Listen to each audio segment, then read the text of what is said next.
Este es el proyecto de impresión 3D más grande que he llegado a realizar.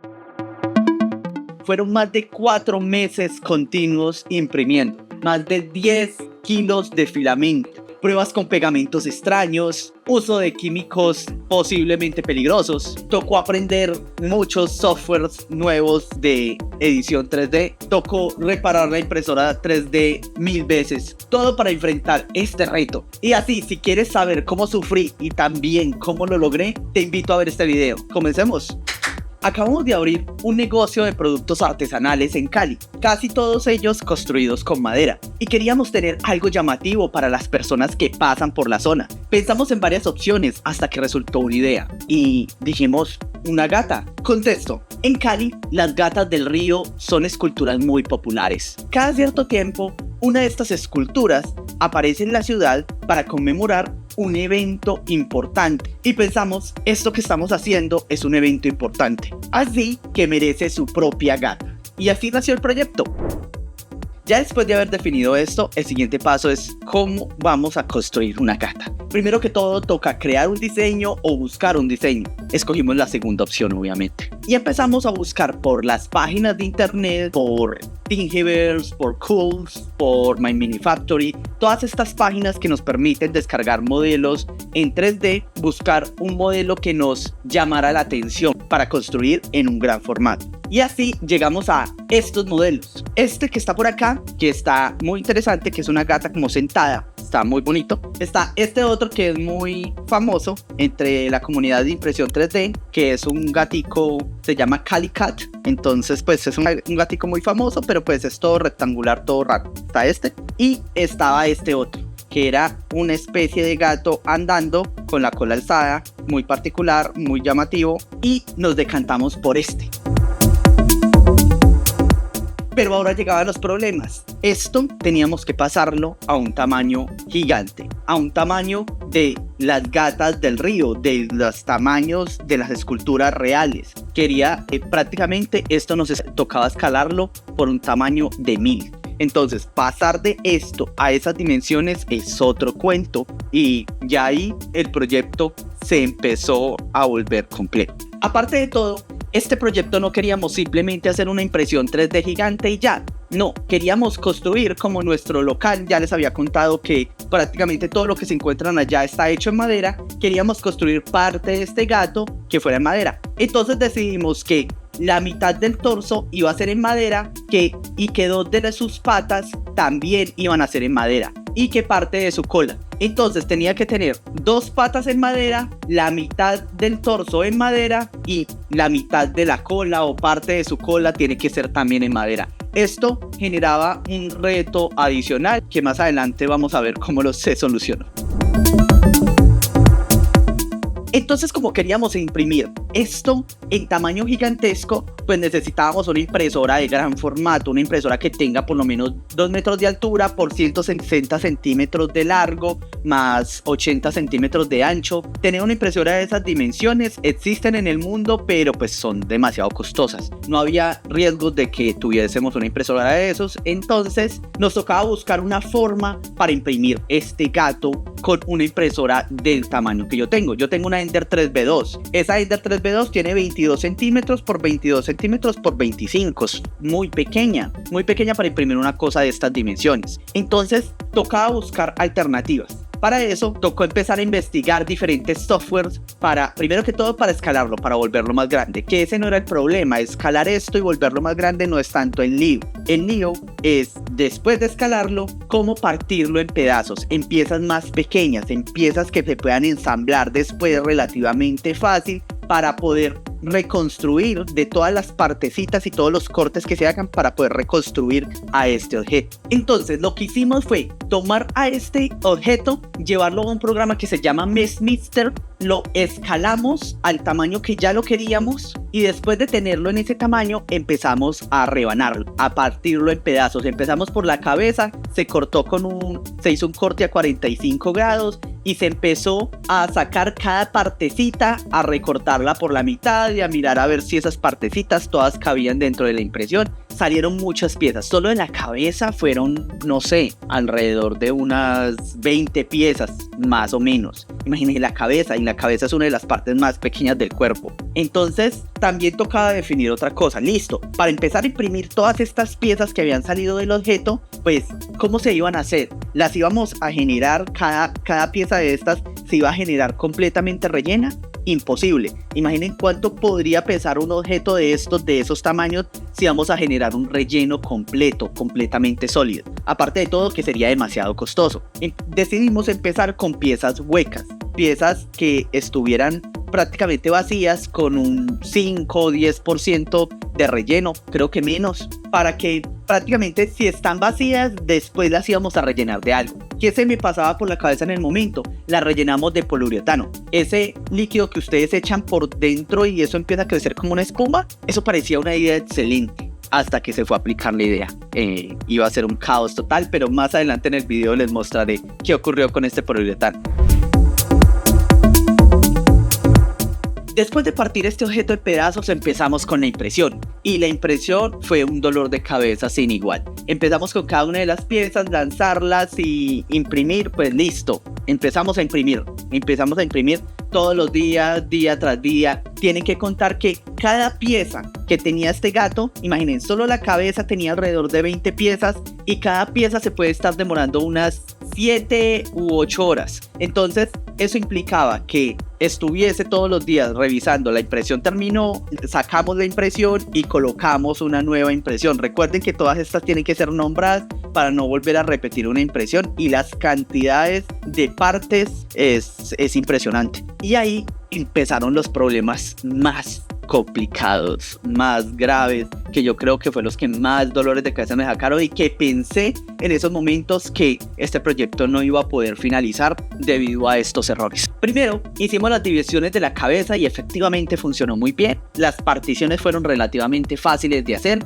y empezamos a imprimir y todas las impresiones salieron perfectas. Todo quedó súper bien. De hecho, ya teníamos todas las partes y empezamos a encajar cada una de las piezas, a pegarlas.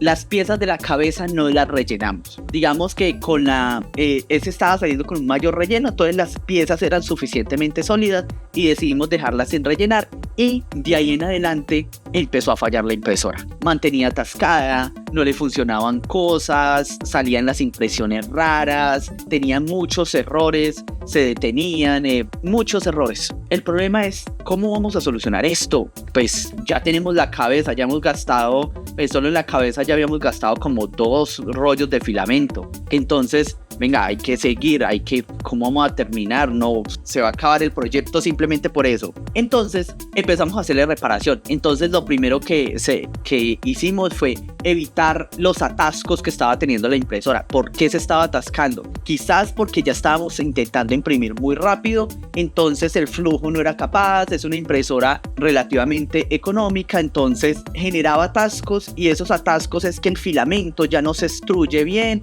o me dejaba piezas vacías. Algo estaba pasando. Entonces decidimos cambiar parte del extrusor. Del extrusor le sacamos una boquilla, le colocamos una nueva boquilla metálica para así generar que el filamento no se atascara en esa parte, sino que siguiera fluyendo sin ningún problema. Pero no, seguía atascándose, seguía con problemas. Le cambiamos el bowden, que es el tubito que va hasta allá, seguía con problemas, hasta que llegamos en que no, vamos a cambiar la extrusión que trae, que empuja el filamento. Es un motor muy básico con un mecanismo también muy básico hecho de PLA o de un material plástico que no es el mejor del mundo. Entonces decidimos cambiar por uno metálico. Compramos 2, de hecho el primero fue básicamente el mismo modelo pero metálico, y seguimos presentando el mismo problema hasta que decidimos cambiar. Un compañero me dijo que cambiara por uno de doble rodamiento, que es un elemento que tiene 2 rodamientos que van empujando el filamento. Lo cambiamos y efectivamente funcionó muchísimo mejor. Logramos otra vez que lograra imprimir y seguimos imprimiendo pieza por pieza. En algunas teníamos algunos problemas, pero pues listo, íbamos a terminar como fuera. Y así logramos terminar todas las impresiones maravillosamente. Después de más de 4 meses de impresión lo logramos hacer. Algo que es importante aclarar, las partes en madera que construimos tocaba hacerles unas muescas para encajarlas. La idea es que la impresión 3D tuviera unos huecos y las partes en madera tuvieran como unas unas salidas que encajaran allá. Entonces esa era la idea, construir esas muesquecitas para que la madera encajara dentro de los huecos de la impresión 3D, igual que las piernas.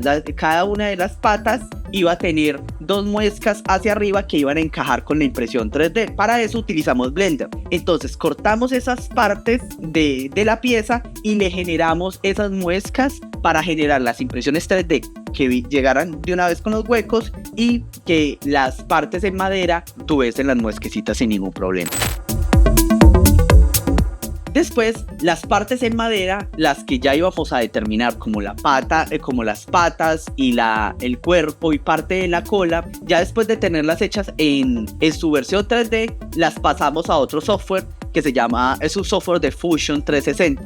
Ese software me ayuda a partirla en láminas para generar las partes en madera para después cortarlas. Eso hicimos, lo pasamos a Fusion, cogimos cada una de esas partecitas, las subdividimos, agregamos cada uno de los modelos, lo mandamos a cortar y después lo trajimos y lo ensamblamos. Y así quedaron las partes. Digamos que esto no fue tan complejo, aunque algunas piezas de estas fue muy difícil encajarlas, dado que este software no es perfecto, tiene algunos problemitas que usted tiene que, ya con el detalle usted ya se va a dar cuenta cuáles son los problemas que tiene. Pero sí, nos tocó buscar formas como de encajar estas piezas, pero después funcionó bien, sin ningún problema. Y fue una de las mejores decisiones haber hecho estas piezas en madera, porque generó mucha estabilidad para el producto final. Ya les había contado que la cabeza fue una de las primeras partes que logré imprimir completamente y que empecé a pegarlas, pero empezar a unir esas piezas pues es muy complejo. ¿Por qué? Porque digamos que no cualquier pegamento funciona para unir piezas de PLA. En este caso pues lo intenté con todo, lo intenté con Colbón para madera, con super pegamento, Pegastick, de todos los métodos lo intenté para ver cómo se empezaban a unir, pero no de hecho no funcionó bien ninguno de los pegamentos. Por internet encontré que un pegamento de 2 componentes podría servir muy bien. Efectivamente es muy bueno. Lo utilicé para la cabeza, pero trae muy poca cantidad. El pegamento de 2 componentes trae muy poca cantidad y aunque las piezas quedan súper rígidas, pues me iba a salir más caro pegar todas las partes de este objeto que la impresión de todo el elemento. Entonces pues era ilógico, no podía utilizar un pegamento tan costoso. Así estuve probando y pensé que ese iba a ser un determinante para decir el proyecto no se puede realizar, pero encontramos un pegamento que funcionó. Hay un pegamento que se conoce como pegamento vulcanizado, que lo utiliza para los zapatos. Después de echarle pegamento, usted reactiva con calor las piezas, las une y encajan súper bien y quedan muy bien pegados. ¿Cuáles son las limitaciones? Pues como este objeto iba a estar por fuera, iba a estar expuesto al calor, entonces primero que todo ese calor genera que las piezas empiecen a despegar. Entonces este pegamento no es muy bueno si su pieza en un futuro se va a someter a calor, a la temperatura o va a estar expuesto a eso. Entonces hay que pensarlo bien, pero funciona muy bien, es excelente pegamento. Sin embargo, otro de los problemas que se presentó es que cada una de estas piezas yo ya les había dicho que eran vacías. Las otras piezas de este gato las hicimos con un menor relleno. ¿Qué pasó? La idea era echarles por dentro la espuma de poliuretano. ¿Cuál es el problema de esto? La espuma de poliuretano, pues como yo la encontré, viene en unos tarritos y esos tarritos, pues la idea era que simplemente la inyectáramos dentro de la pieza y empezara a crecer. Efectivamente lo hicimos. Yo vivo en un apartamento. Dentro de este apartamento no se puede utilizar eso porque es muy tóxico. Se empieza inmediatamente a utilizarlo, empieza a toser y no es bueno respirar los gases que este material suelta. Entonces fui y lo hice en el parqueadero, pero lastimosamente se acabó muy rápido. 2 latas de poliuretano me llenaron, no sé, unas 8 piezas. Y pues 8 piezas no dan ni siquiera para construir un pedazo del cuerpo de este gato. Entonces no era buena idea. Aparte de todo, cuando el poliuretano empezaba a crecer, si se echaba más de la cuenta, la pieza al ser tan débil empezaba a deformarse. Entonces cuando íbamos a pegar las piezas ya no encajaban perfectamente una sobre la otra, sino que alguna podría estar doblada o podría tener deformaciones y eso me generaba que no se pegaran bien. Entonces la espuma de poliuretano fue un problema muy grave. Al final pues decidí no utilizar esa espuma de poliuretano de esa forma. También descubrí que puede venir por dos componentes, el componente A y el componente B. Esos dos componentes se mezclan y se le puede echar adentro de las piezas y el poliuretano solo empieza a crecer. Pero al revolver estos dos elementos y echarlos dentro de esto es una reacción química, y las reacciones químicas por lo general causan calor. Y el calor va muy mal con el PLA. ¿Por qué? Porque el PLA se deforma con el calor. Efectivamente lo echaba dentro de las piezas y el poliuretano empezaba a crecer, pero el calor me empezaba a deformar las piezas, los bordes de las piezas me empezaban. Entonces muchas piezas me quedaron deformadas debido a ese calor.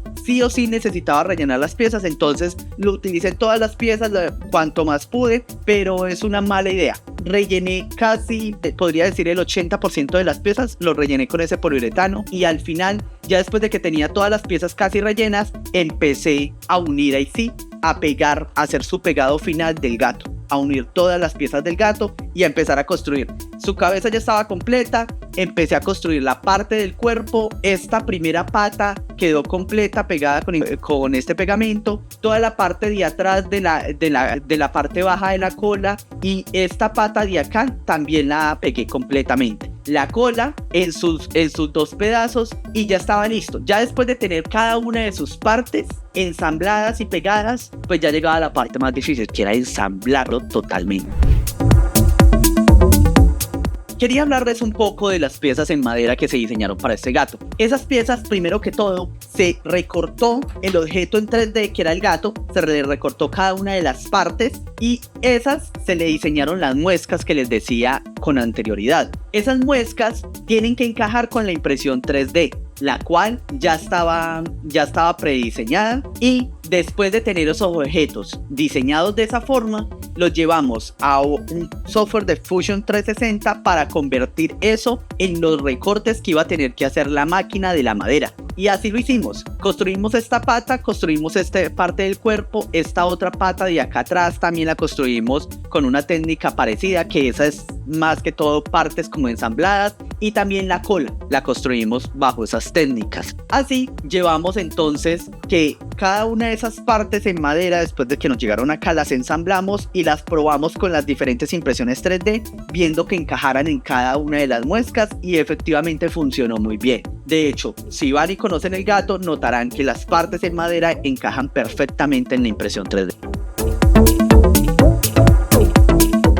Ya después de tener todas las piezas listas, ya nos faltaba ensamblar el resultado final del gato. Eso hicimos un primer ensamble de las piezas en madera con el gato, vimos que funcionara bien, tomamos algunas fotos más o menos de cómo iba quedando y cómo se iban ensamblando cada una de las piezas, pero el resultado final, como iba a ser un gato de tales dimensiones, teníamos que desplazar cada una de esas piezas hacia el local. Eso hicimos, y allá en el local lo armamos completamente, ensamblamos cada pieza y también construimos una base en madera con las diferentes ruedas para poderlo sacar todos los días y poderlo entrar. Tenemos que moverlo de posición siempre para que pues llame más la atención, para colocarlo en lugares como estratégicos, y adicionalmente es importante que el gato se esté moviendo por el tema del calor que les decía. Lastimosamente, al quedar con esta forma de pegado, puede ser que se empiecen a despegar las piezas. Entonces sí toca moverlo. Aparte de todo, está hecho con PLA, entonces el agua no le puede dar mucho al gato, pues porque el PLA sí o sí se derrite, se dobla. Entonces esto hay que evitar. Así logramos ensamblar todo el gato, y ustedes notarán que casi todo fue hecho con impresión con PLA negro. Pues colocar este gato con PLA negro quedaría muy feo. Entonces decidimos, para hacerlo más bonito y para que sea más resistente en el clima, decidimos pintarlo con pintura de aceite.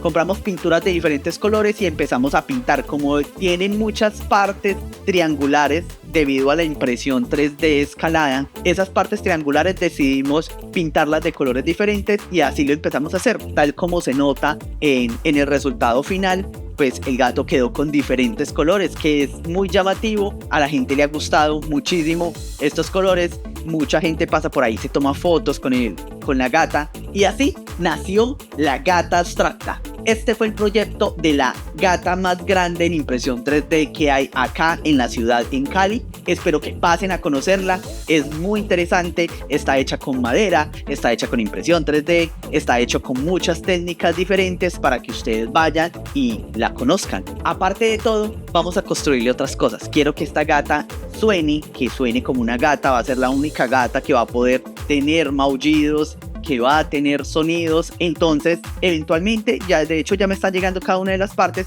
para que este proyecto sea mucho más interesante, que cuando las personas se acerquen a la gata, pues la gata les haga un ruido que va a ser muy interesante para llevar el proyecto un poquito más allá. Y esto fue todo. Ese es el proyecto de la gata. Ha sido un proyecto muy complejo, de muchos meses, mucha inversión, ha sido costosa, pues porque ha sido mucho filamento, muchos materiales, transporte, pegado, pinturas, dolores de cabeza, energía, reparar, comprar partes para la máquina. Ha sido muchísimas cosas, ha salido relativamente costosa, pero ha sido muy gratificante. Y el día de hoy se encuentra ya, está disponible para todas las personas, para que vayan, la revisen, la miren, la conozcan, se tomen fotos con ellas, conozcan el local. Entonces los invito cuando estén aquí en la ciudad de Cali, pasen por allá y conozcan a la nueva gata de Cali, la gata abstracta. Y visítanos en ingenioabstracto.com. Si no puedes venir a visitarnos, tenemos muchos productos hechos en madera que seguramente te encantarán. Y hacemos envío a todo el país. También vendemos por Mercado Libre. Espero que estén muy bien, que les haya gustado este video. Y si tienen alguna duda, pregunta, no olviden colocarlo ahí, compartirle esto a las personas. Y si hay alguien en Cali, vaya, conózcala, compártala a sus familiares para que vayan y conozcan a la gata abstracta y seguramente alguna cosa de la tienda les encantará. Nos vemos hasta una próxima ocasión. Hasta luego.